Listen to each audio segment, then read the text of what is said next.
Okay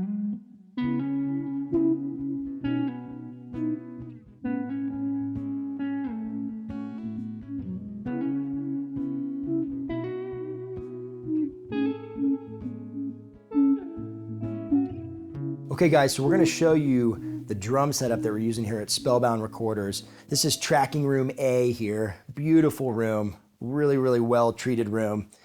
What we have going on here is a vintage Gretsch kit, fully tuned up, ready to go. One thing that's really important with drums is you got to have a great sounding drum kit and a great sounding room. The room has a lot to do with the sound and also how well tuned your drums are. So you always want to make sure you have a well-tuned kit and a really good room to put them in, like a garage or, you know, just a bigger room, like a bonus room or something. Drums sound good in big rooms. That's why we kind of have the doors open here and we're getting a lot of reflections from the rest of the room. So let's break down from mic to mic what we got going on here. So let's start with the kick drum. Kick drum, we got a classic AKG D112 inside the bass drum, and we have a FET 47 clone from ADK as the external mic. And what we're trying to do here is we're trying to pick up mostly the main kick attack, the beater from the D112, and then with the external mic, we're just picking up some of the low end gush. So we got two mics blended together that we can pull into the mix and you know, kind of see which one we like on the song. A lot of times I'll just use both and just kind of blend them. So now moving on to the snare. We have a 57 on the snare. I like to position the snare drum mic kind of away from the hi-hat, coming in at this direction here. And what we're trying to do is we're just trying to capture the snare drum without getting a lot of hi-hat bleed. Some guys will come in from like over here. It's gonna pick up whatever's coming from around it. So if you can get it away from the hi-hat pointing at the snare, you're gonna basically just pick up what you want, which is the snare drum. So the next thing we got is a bottom mic, a Shure KM81 underneath the snare drum.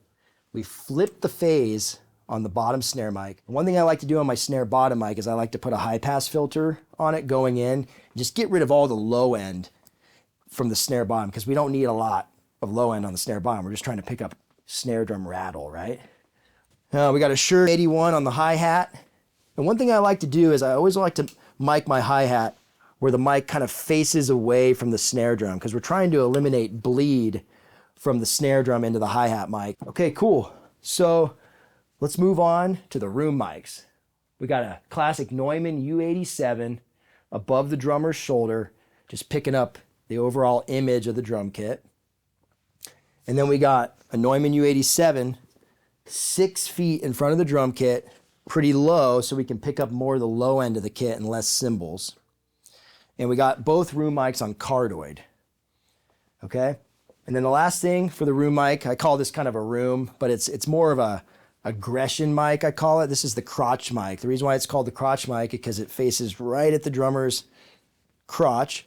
And we're trying to basically pick up some of the low end from the kit and the overall just explosion from the drum set. So if we find out like in the mix, we're like, oh, we don't have enough aggression, we need more energy, we can just bring the crotch mic in and all of a sudden the drum kit comes alive. For the overheads, we have a spaced pair of overheads. These are C12 clones. We have them spaced pair above the crash cymbal and the ride cymbal. And one thing you want to look out for when you're miking drum kits, you always want to make sure that your microphones are equal distance from the snare drum. So you're going to want to measure just like that. So this one will be a little bit lower. A lot of times you'll see overheads kind of at the same height, and that's just really wrong because you want to keep these mics in phase with the drum kit.